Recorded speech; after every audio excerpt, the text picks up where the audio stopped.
Hi guys, let's talk about stockholder theory. Okay. Stockholder theory says that businesses should be run in the interests of their stockholders. It is defended in our readings by Milton Friedman with a D. And in Friedman's sort of extreme version of stockholder theory, uh, the view is that executives working for a business should do everything they can legally within the law to make as much money as possible for the people who own the business, for the stockholders, the shareholders. Friedman gives a few arguments for this view. One is that executives are hired by stockholders, usually through some sort of board of directors, at least at a firm that's big enough to have a board of directors. Um, and they're hired for a job. And if you're hired for a job, you should do it. You have a fiduciary obligation, as we sometimes say, to do this job. Another argument is that, stockholders are bankrolling the business. It's their investments in the business that are paying for the business to do its thing. And so if you're spending money on something other than making profit, then you are stealing from the stockholders, says Friedman. Another argument is that it's undemocratic to have executives tax stockholders and use the revenue to pay for charitable causes, to pay for,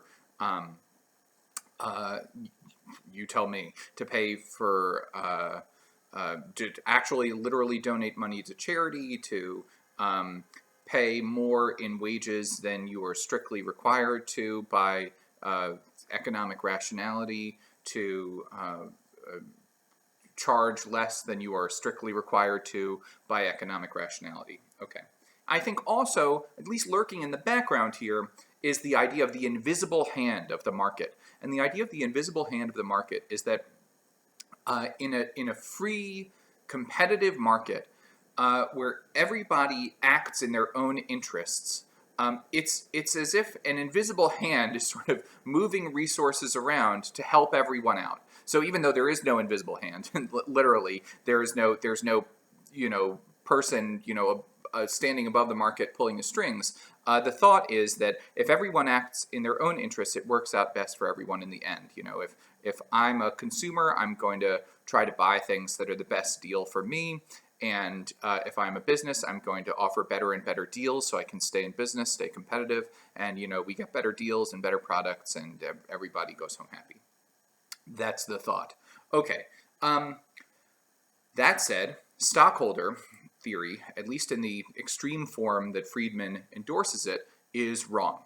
The easiest way to see that it's wrong is just that it has some really obscene and obvious counterexamples. Okay. If stockholder theory says that you should do whatever you legally can in order to make as much money as possible for a business, well, then even if something really, really wrong is legal, then you should still do it. So there are places in the world, and there have been times in the world where slavery was legal and profitable, where child labor was legal and profitable, where dumping toxic waste into local estuaries was legal and profitable. That doesn't mean that slavery and child labor and dumping toxic waste into nearby estuaries is a good idea. One way to just see that stockholder theory is false is just that it has these ridiculous consequences. If people really followed stockholder theory, they would do really, really awful stuff in a lot of circumstances. Okay. I think it's also worth sort of responding to Friedman's arguments a little bit. So, Friedman says that executives have a fiduciary obligation to stockholders. Well, I mean, that's true. Being hired to do a job for somebody does create some kind of obligation to do that job, but that obligation is only goes so far, right? So, if you have, for example, from a utilitarian point of view, if somebody hires you to do a job, they're going to be very upset if you don't do it, and it's going to be harder to, hire people for jobs in the future. You're going to sort of undermine trust in the market, and that's not a nice thing if you don't do the job. On the other hand, of course, you can be hired to do a job and then realize that, oh, well, I actually, in addition to doing this job, I need to do something else at the same sort of time. So, I might be hired to make as much money as I can for a business, but I also have an obligation to, not enslave people. Or I also have an obligation to not poison the rivers in the local community or something like that. So, it creates being hired to do a job creates some kind of obligation, but that obligation only goes so far. It certainly doesn't go to this sort of extreme extent that Friedman depicts. Okay. Another point I think which is worth noting is that stockholders want different things. So if the idea is that stockholders hire executives to do a job, well, stockholders want different things out of the executive. Sometimes stockholders go into an industry because they really believe in it, because they think it's good for the world if, there are more businesses out there providing some good or service. And yeah, they want to make money because, it's a private enterprise and, it's not a charity and so on. But, they're not strictly only just interested in making money. Sometimes you have activist investors, people who invest in a company to shape the company policy. So you have activist investors in financial firms, in in fossil fuel businesses, where those investors invest in the company for the explicit purpose of trying to steer away from certain forms of profit making, certain forms of economic activity. Okay, so Friedman makes it out as if stockholders only want one thing. What's the meme? Yes, stockholders only want one thing, and it's disgusting. Stockholders only want one thing. They want to make money, but that's not the case. Although, fair enough, it's true that, a lot of investors, or maybe most investors, primarily want to make money. They also don't necessarily want to make it at any possible cost. When you invest in a business, you don't think, okay, well, I want the executive to enslave people to make money for me. Okay. Good. So, that said, stockholder theory is false, at least in the extreme form that Friedman proposes. But it's worth noting that there's some truth in what Friedman says. It's not completely ridiculous. So one truth we've already covered. If you're hired to do a job, you do have some kind of obligation to do it. That obligation, even if that obligation only goes so far. Friedman says that it's undemocratic to tax executives to pay for charitable causes. Well, I don't think the idea of taxation really applies here. But it is undemocratic to have private individuals make key decisions about functions that we want the state to perform.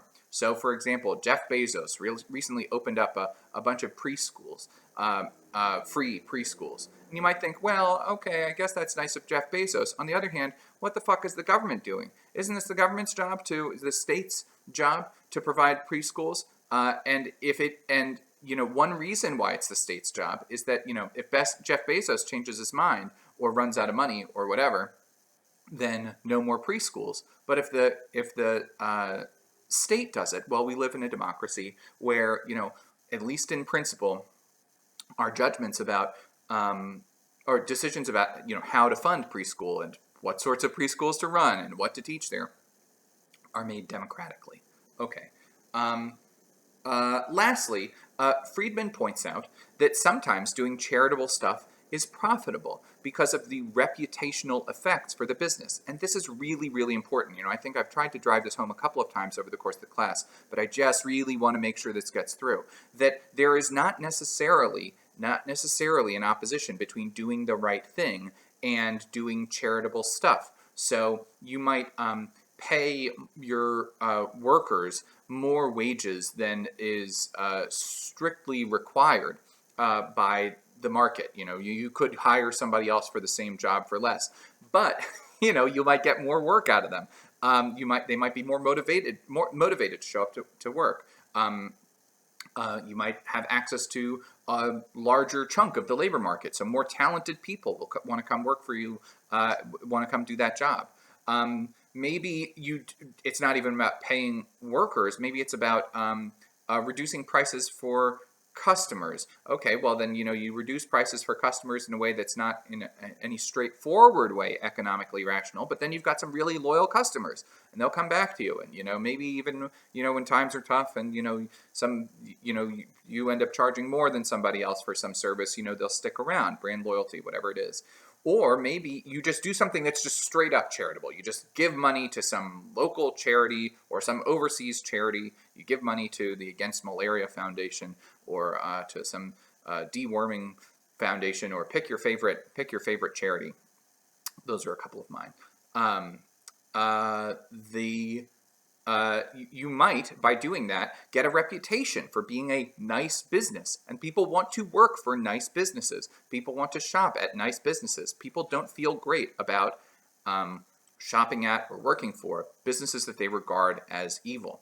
And so, you can make money by doing charitable stuff. This is just a point that I just want to drive home over and over and over again, because, if the thought is that profit and charity are mutually exclusive, that they always come into conflict, well, you probably know a thing or two about human nature.